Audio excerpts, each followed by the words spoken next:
প্রিয় ভাই সব, আমরা কখনো আইন হাতে নিতে চাই না, কিন্তু আমার জাতি চরিত্র ধ্বংস হলে আমরা বসে থাকবো না।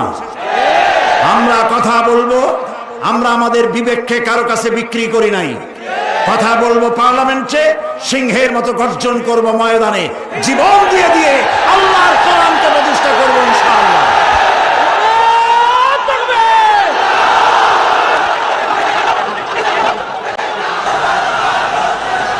প্রিয় ভাই সব, আমরা কখনো আইন হাতে নিতে চাই না, কিন্তু আমার জাতি চরিত্র ধ্বংস হলে আমরা বসে থাকবো না। আমরা কথা বলবো, আমরা আমাদের বিবেককে কারো কাছে বিক্রি করি নাই।